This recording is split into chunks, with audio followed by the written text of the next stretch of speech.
Columbia-Greene. Want to thank Tim and Michaela for setting this up for us, and we'll get started. So, like we said, we're Columbia-Greene. We're about half an hour, 45 minutes from Albany, but we'll talk about that a little bit more. But first, let's learn from who you'll be hearing from. So this is Bern. She's admissions guru professor on the left here, and that's me, Mark, over on the right there in Hudson at one of the antique shops.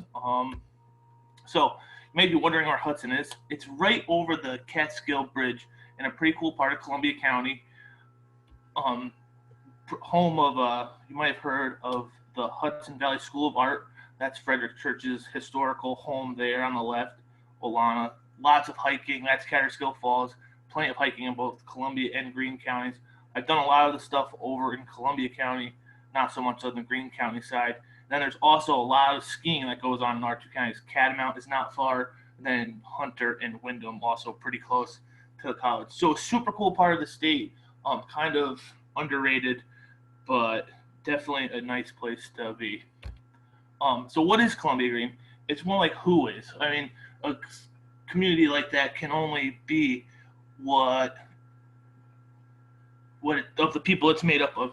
So this is a great picture of some of our orientation leaders here from a couple years ago. Actually, one of these people now work in our PR offices and does an awesome job. But it's full of people just like you. We often say it's as diverse as the two counties we are. Columbia and Greene counties are super diverse, and it really has that really community college vibe in all the right ways. So when the term community gets thrown around a lot. On the tours, I always say this corny thing of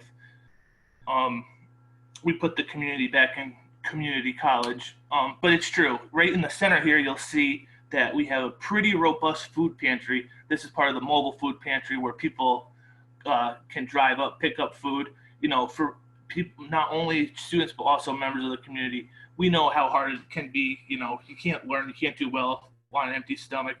So we are really proud of that. On the left there, just getting built right now, is part of our community garden. Those are new raised beds that are going to have all sorts of stuff. So tomatoes, cucumbers, vegetables, all that. They just put that in. We had a smaller garden over on a different part of campus, but now we're really enhancing that because there's been so much interest. And then all the way on the right, we know pets are part of the family as well. We have an animal advocates club, which we'll hear about more later. We also have a pet food pantry, so nobody goes hungry in the family. You also get a world-class education at Columbia-Greene, 39 degree and certificate programs, always expanding, kind of tweaking that to help meet the needs, designed to really lay a nice foundation, but to also, if your goal is to seek maybe a promotion or better employment, we have that too. There's about 1,500 students right now, so that comes out to about a 17-to-1 student-professor ratio, so super intimate, very small classrooms. You really get to know each other. You're not one of 400 in a lecture hall. And then also, we have a 70,000 volume library, which is a real asset. Here are some of the popular majors. Nursing is huge, criminal justice, social science, human services. My favorite, construction tech, just built a new building for that, just wrapped up its first full year. Medical assisting's big at the moment too. Individual studies, which kind of people do the Chinese buffet method and take a little bit of everything to see what they like or maybe they don't like. And also environmental studies has been extremely big over the last couple weeks. Also have a pretty robust athletic program. We have basketball, baseball, softball, women's soccer for the first time this year. We're a D3 school. Then we also have a huge amount of clubs. This is another person that works in admissions with me there, Kevin Kropp.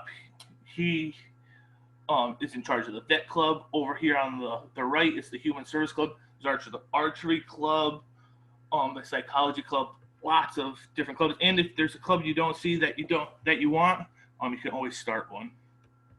All right, so now that you're impressed by Columbia-Greene and all it has to offer, we'll talk about the admissions process. That's a term that gets thrown around a lot and can be a little bit daunting, but don't worry, it's pretty simple. So we have an in-house application that's right on the website. If not, you can come to campus and fill one out with me when that opens back up. But there's definitely one right on the website, sunycgcc.edu. Take you about 10 minutes to fill out, and it's totally free. The next thing you got to do is request your transcripts. Either ask your high school guidance office to send a copy of your transcript if you're still in school with your in-progress grades, or if you're out of school, your final high school transcripts are away. If you've got your GED, you just have to contact the New York State Board of Education, and they'll help you get one. And then if you went to any other colleges and you're transferring, we'll have to contact those colleges and get those sent our way. And then from there, you meet with one of our advisors. That's Greg on the right there. He was my advisor when I was at Columbia-Greene. And so you're not all alone picking out your classes and making a schedule. You meet with one-on-one with somebody and help pick them out. So you know, not lost in the process. Make sure you're taking what you need or not taking what you don't. And then you become part of the Columbia-Greene family. So at this point, I'll open up to questions. I don't know if Bern ever made it in. See if can I see the questions from here?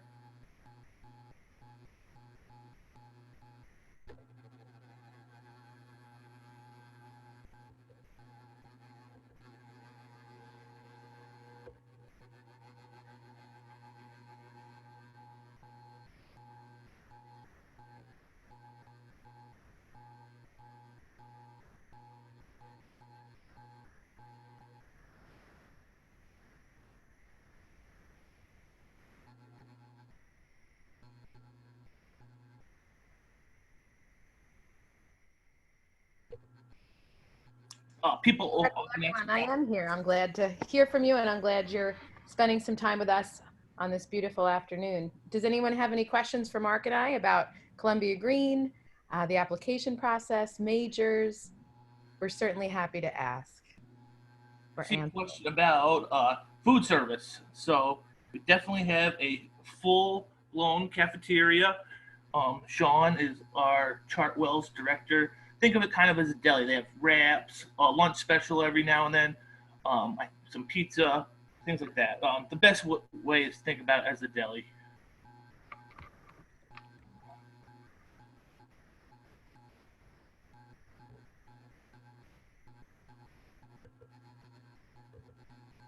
There's a good question, Mark. Are we a four-year college? We're a two-year college, but we don't usually refer to it that way. That's sort of the beauty about community colleges, especially. You can go at a pace that works for you. So we grant associate degrees and certificates. And then from our program, you can transfer to any of the private, or we hope, SUNY schools. And one of the best parts about our area is that it's very college rich. There are many, many options right around Columbia-Greene, within 50 miles or so, that really reflect a broad offering for transfer opportunities. And that's most certainly a benefit to any applicant to Columbia-Greene. Absolutely, can lay a really nice foundation.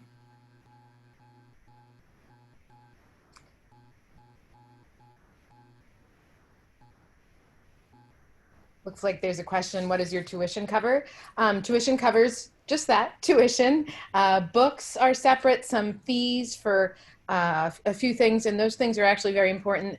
We collect a small student fee in order to provide student programming, really. Everything from academic support services to access to computers and printers, to clubs and programs in that regard. So your tuition is really all about the education you'll receive, and that's exactly what it covers.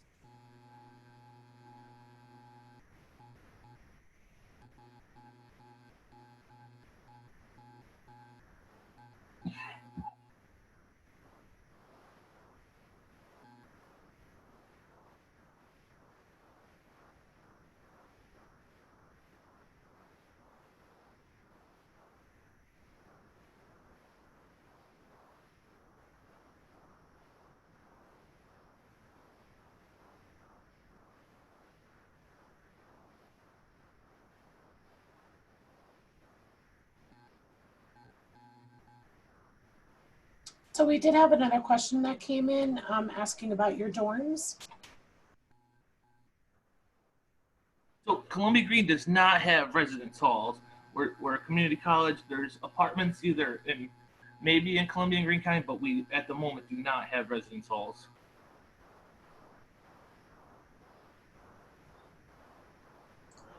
We did see another question regarding what scholarships you might have, as well as what the tuition cost is.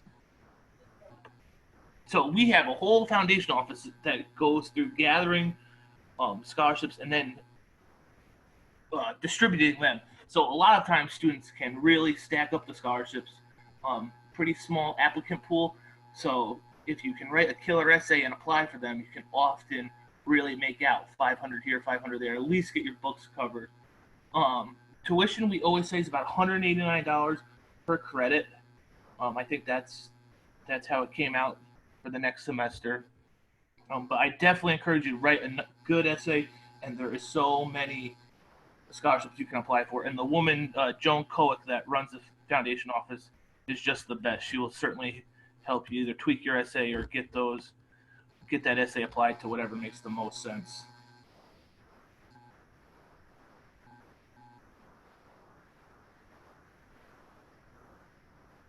While we're waiting for questions, I would love to share some of the exciting opportunities students have at Columbia-Greene that's sort of unique to us. One is the opportunity for undergraduate research. We have Dr. Rebecca Pinder, who conducts research with the State Department of Conservation, and she has her environmental studies students engaged fully in that research as well. And there's so much benefit to that, I'm sure you can see, one of which is getting to do the thing you love the most, and that's, be in the field, touching the earth, engaging with creatures, and really getting your hands dirty, and then contributing to the greater good with the information you gather, doing the things that you love. So contributing that data to the Department of Conservation allows them to further their research and understand more about the world we live in.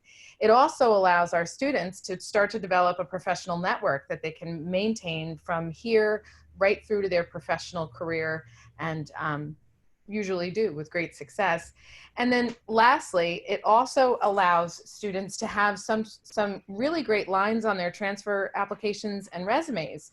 To participate in research is often what we do later on in our college years, post associate degree. So to be able to boast and present that as something you've accomplished early on in your higher education career is really quite nice. Another opportunity is with our psychology coursework. We have a dynamic instructor named Barbie Schaefer, and she is also sort of enamored with research and statistics. So she encourages her students to conduct original research, and then they present that research at the SUNY Undergrad Research Conference. And that then allows them to share that they're published, that their research has in fact been received by an audience of their peers and experts in the field. So those are pretty unique options. And wait, there's one more, and then I'll go back to Mark.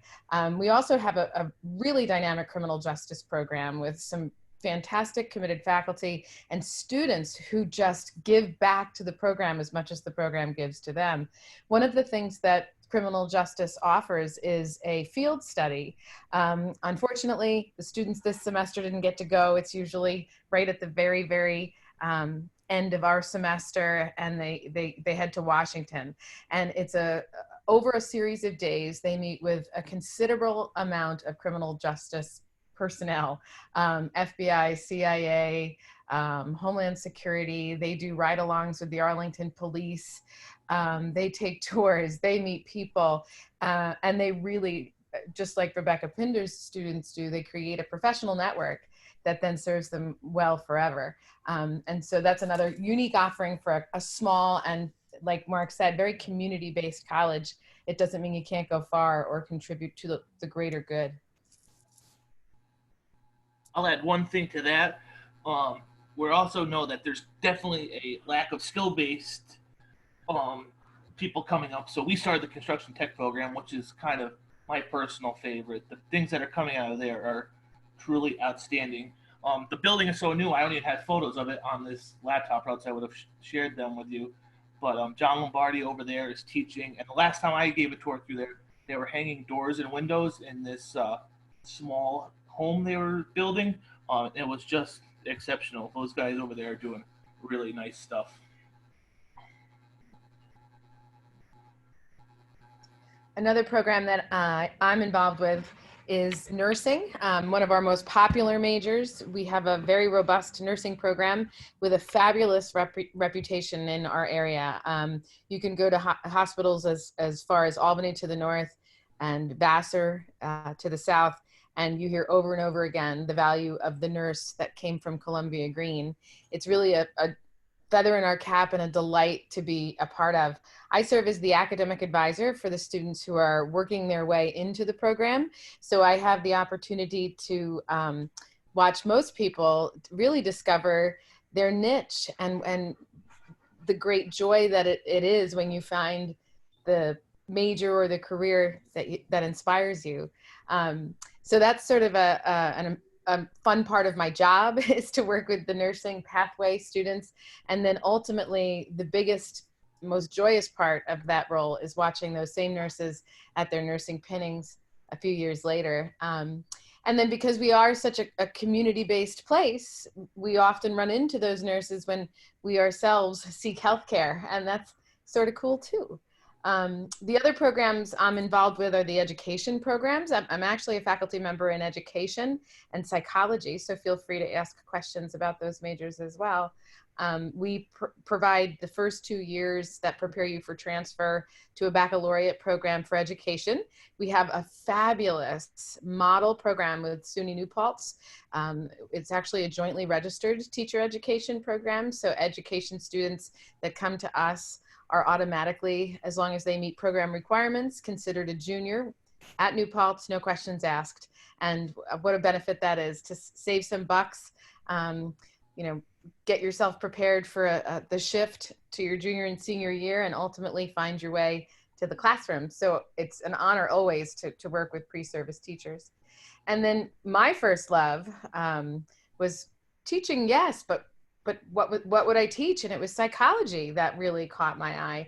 And I too am a community college attendee. I went to a community college in New Jersey, and I met the most wild, weird, wacky professor in Psych 101, general psychology. And it changed my life in an instant. I only listened to him that first day because he was just so offbeat. And then from there, I recognized I was in the presence of a very, very brilliant man. And it allowed me to really find a subject area that made my heart patter. And I really hope that happens for you.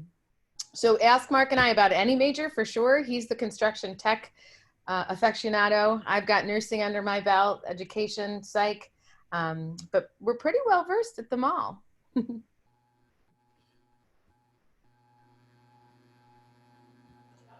I saw a question regarding for the requirements for nursing, what are they, and will the effects of not having taken Regents exams play a role?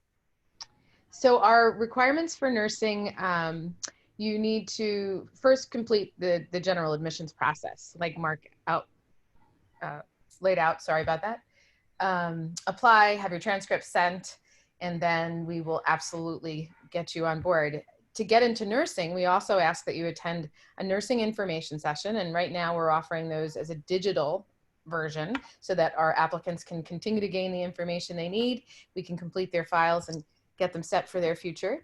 The digital information session goes over the program in great detail and lets students know everything from top to bottom, from prerequisites to what to expect for clinicals, to the mechanism we use for admitting students to clinicals. So that's a place that anyone can go.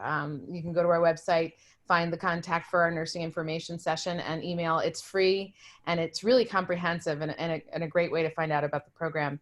in general, the prerequisites are that you have to be, to enter into nursing clinicals, or shall I say, compete for a seat in nursing clinicals, you have to be ready to enter college level English. So if you've done college level English already, you're fine. If you're academically prepared to enter college level English, great.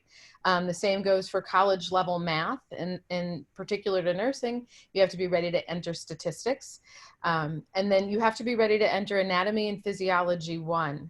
That's the cornerstone of a 3-class series for nursing. And in order to do that, as a high school student, you need to have had Regents level chemistry with an 80 or above on the exam or in the class within the last 5 years. So we know this semester there'll be no Regents exams, so we'll be looking at the course grade. In either case, it's always going to be an 80. And then if the student has not met that prerequisite, they didn't take that course in high school, or they don't have that 80 average, then the prerequisite becomes a college level class. Human biology is the requirement. So the prerequisite can be met in a variety of ways, but you do have to be ready to enter anatomy and physiology 1. And then lastly, you need to have a GPA of 2.5 or higher. And then that allows you to take what's called the Kaplan Nursing Admissions Exam, which is an entrance exam, really, math, English, reading, and science questions. And then we admit our students to the nursing program by a point system that's based on your Kaplan score and grades of B or better in the science sequence, A&P 1, 2, and microbiology. It's a lot for me to have just said, and I'm sure that if you were taking notes, oh my goodness, I don't know how you could do it. So I encourage you to head to our website and email Robin Wace. That's the person that will email you the digital nursing information session, and then you can linger over it at your pace and shoot us some questions if you have them.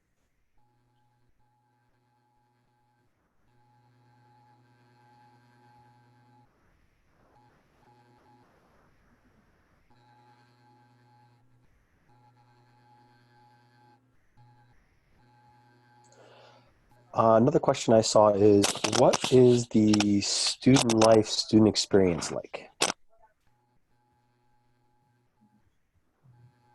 I would say it's a combination of going away to college, but also maybe not the scariness. You can stay home close and be close to loved ones home, but also have a little bit of independence. It's not high school. You get to go to a, in air quotes, real college, have those responsibilities, but not maybe all the nerves.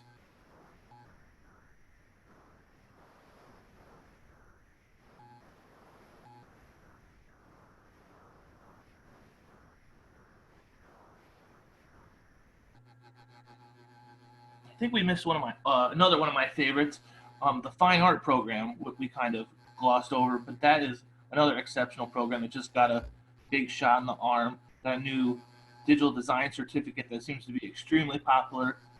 Built a whole new classroom for that, and then a new art faculty that seems to be doing a great job. Ceramics, figure drawing, things along that nature.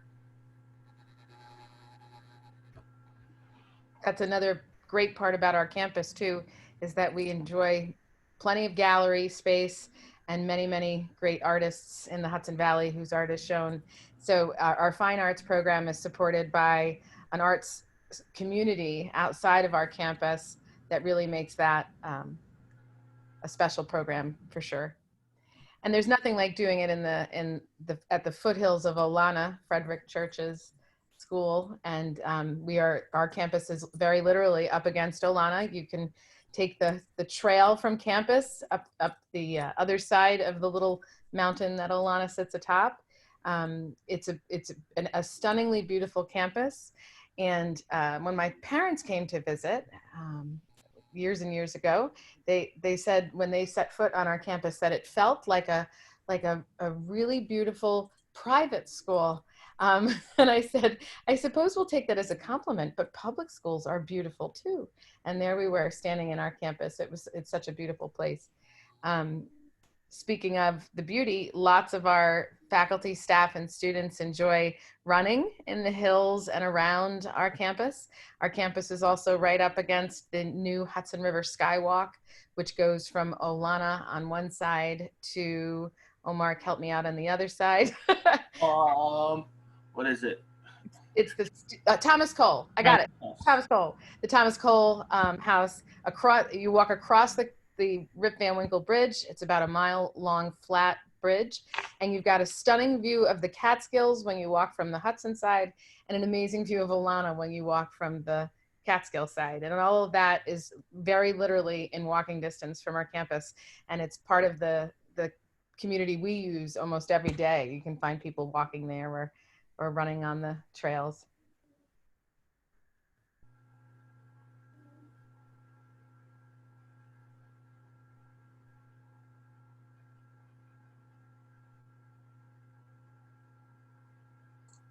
One last question I saw was, do you have to have a meal plan? Absolutely not. Nope. You can have a Chartwell's card if you want to load that up, or you could do things absolutely a la carte. No meal plan.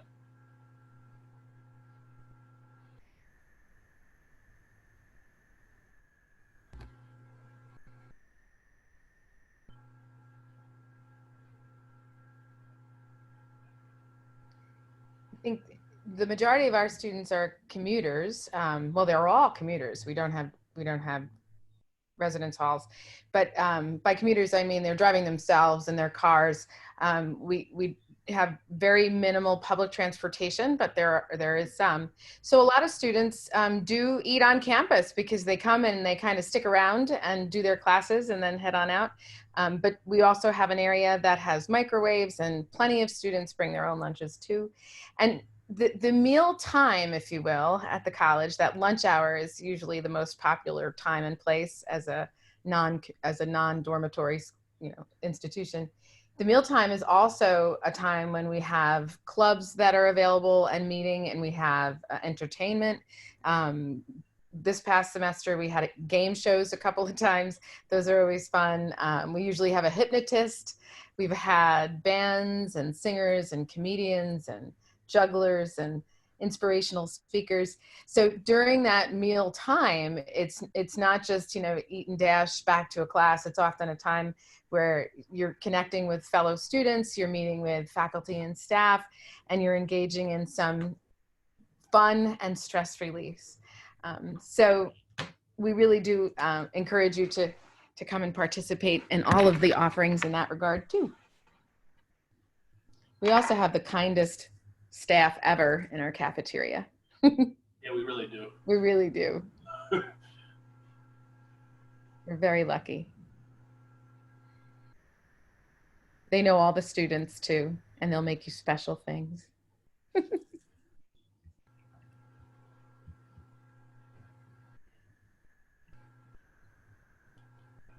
So if you need to get in contact with anybody in admissions at Columbia-Greene, we have a simple email address, admissions@sunycgcc.edu.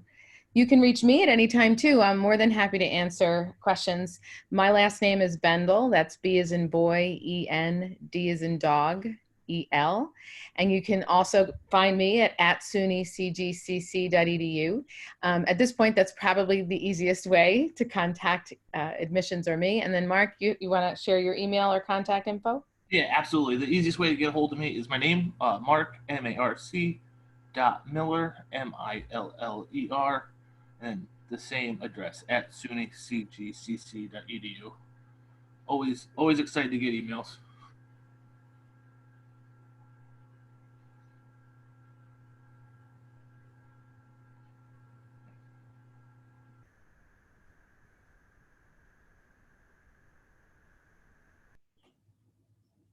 Even though the campus is not open to the public, we are all working remotely. And if you call or email us, you will get a person. Things are a little bit slower as we are all doing this at a distance. But in general, one of the best parts about being at a small institution is you get response is pretty quickly. So if you email Mark or I or anything else, we will get back to you, and we are grateful that you spent some time with us this afternoon. Yeah, very nice to spend time with you guys. Thanks for coming.